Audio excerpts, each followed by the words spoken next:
ideas, but in course of time, Bhagwan added many dimensions to his approaches.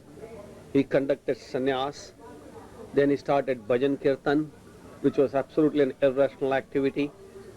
Then calling himself Bhagwan, that was another point. Then the tantras and various other methods and group therapies, and one by one, various dimensions were added to his work. Many of those dimensions were not mine. But nevertheless, along with him, I traveled and understood those dimensions as well, even though basically they were not mine. But that gave me a deep insight into the human nature and the uniqueness of each individual that we come across in life. And that basically inculcated such a sense of humility and understanding towards another individual, which has helped me tremendously to avoid conflict with other individuals and to be more loving and compassionate towards other persons who may not be my type or who may not conform to my ideas or my views on life, or you may have a different style of life.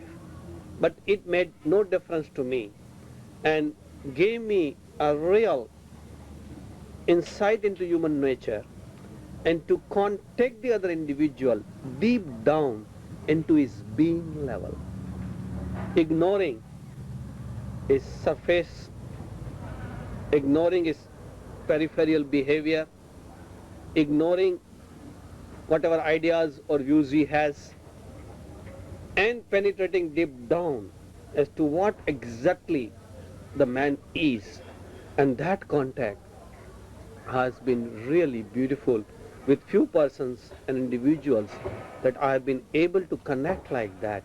It has been really a rare privilege and a beautiful treasure of human nature and its understanding for me.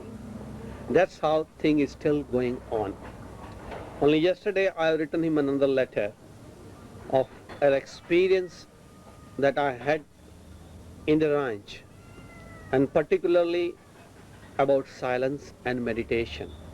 Last 1 year, what I have actually gone through, and how for the first time I have experienced silence which comes on its own. Means there is no effort on my part, even not to meditate, even not to relax, lie down, or wait for something to come.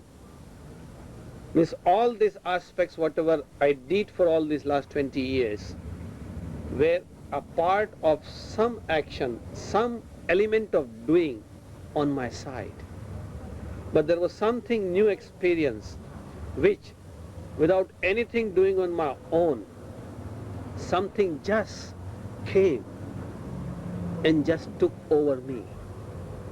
And that experience of silence, what it is, and in that period of silence, how many experiences of varied type that I have, I've just described to him and explained to him my present situation. And I don't know how long I'll be going into the phase of this silence and what more changes are yet to come. I asked him that what more further changes I'm likely to experience, or what more experiment or experience I should do, and in doing so, what precaution or care I should take so that I get the maximum out of those situations and experience that I conduct. So it's an ongoing process. And in this silence, what I've experienced and I've explained to him are a few points. I'll just narrate it. One was that psychologically, I relived my entire life so far I have lived. Wherever in the past I've felt somewhere hurt too much, or somewhere emotionally involved, or somewhere something has been done, and which has left some points or touches in my unconscious or subconscious, all have come to surface. I've seen them, witnessed them, and they've just dropped out like a dry leaf, and made myself a clean slate of my past. I am a person meditatively more catching on the sound, the hearing. That was a particular dimension of mine. And I will hear the person and catch from sound. I won't see him. I'll understand him, catch him, his authenticity, what he's saying, what he's not saying. That was my dimension of approach. But after this silence, the another dimension is added to me is of seeing, looking at. What we call in India a darshan. Darshan means you see and instantly you understand. There is no gap between the two. Seeing is as good as understanding. That sort of flashes and experience I got out of this silence too. Then I got further another experiences of the type that it became impossible for me to think about the future.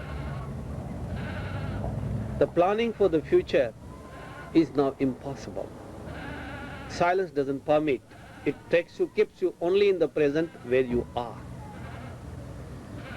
Even whatever has to be done tomorrow or day after or something has to be done, you have to travel, you have to make reservation or something, fine. But what has to be done, those flashes like a thought will come, oh, this is to be done, and that ends. Nothing like a chain of thoughts which entirely process and plans out the future. That sort of a tendency which was there has gone. There is no interest in going to the past reminiscences of life and remembering, oh, such a beautiful time I had, and nothing to fall back to the past. So the effect of the silence is so much in a various dimension, spreading out. And for the first time I realized that living in present just happens. I can't do it. And that's what I have experienced out of this silence, which is a benediction, which has just come of its own. And for that, I have so much gratefulness and joy and gratitude towards Bhagavan. So many friends who have come in contact in my life, and anything that is around me, These days when I go out in Zurich, for my afternoon walk in a snow-laden forest, so many times I'm filled with such a sense of gratitude towards the existence, that sheer joy, laughter, along with the tears in the eyes just happens. And in that way, I just thank the existence and Bhagavan that I am so much grateful to them. This is the way my experience has been going on.